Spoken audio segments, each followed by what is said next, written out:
Welcome, Xandarians, Kree, Ravagers, Sakarans, and denizens of nowhere, to the Rotoscopers YouTube.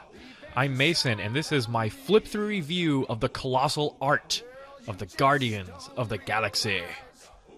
I have one other Marvel book called Marvel Chronicle, and one thing I've noticed about these Marvel books is the excellent packaging. The Art of the Guardians of the Galaxy has a really cool slipcase, literally covered in art from the film. You know, it's nice and sturdy. You open the slipcase, and there's some cool concept art printed onto the actual book cover inside. And get ready for a lot of full-page art. I mean, that's why we're here, right? We want to see art from this amazing film. The format of this book is such that the illustrations are huge, but there's still plenty of text annotation. So they pulled this off by having like white text overlaid on top of the illustrations themselves. For me, it works out because most of the artwork is dark in terms of lighting.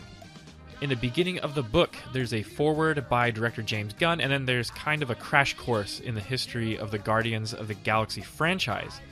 It's worth a read because it spells out the history of like the universe and the lore and the main characters, which isn't totally there in the film. And that way, plus, you know, you won't look like a poser to your friends who are hardcore comic nerds. You know, they won't be like, "Ugh, you didn't tell me that you didn't know that Groot is considered royalty on his home planet? Ugh, what a noob." Yeah, see, you do not want that to happen to you. And then we're launched into the actual art. The book follows the happenings of the film in chronological order.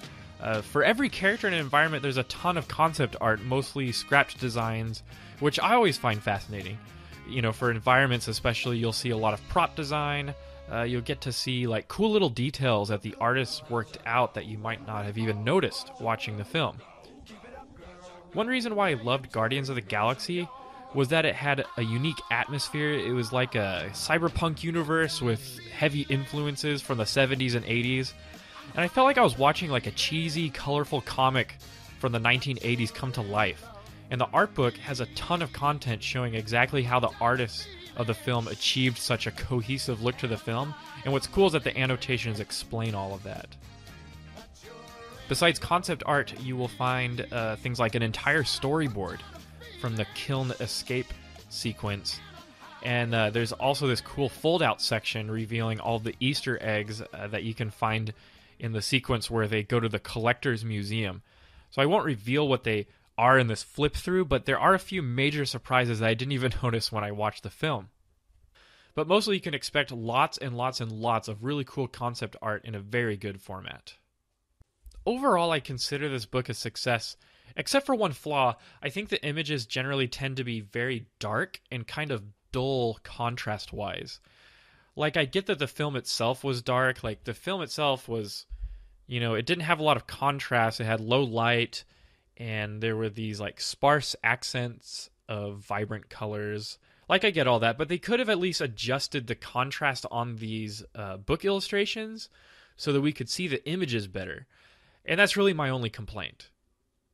Thanks for watching, folks. I hope y'all enjoyed my review. Be sure to like this video and subscribe to the Rotoscopers YouTube so that you can stay up to date with our video reviews. Until next time, this is Mason on the Rotoscopers YouTube. And a big bulking guy, and then like the heartthrob, I guess, of the film. And I'm just like, what? And then they had to have like the best soundtrack to go along with it, and honestly, it was the music that brought me in. There's nothing that a good 70s or 80s song can't make better.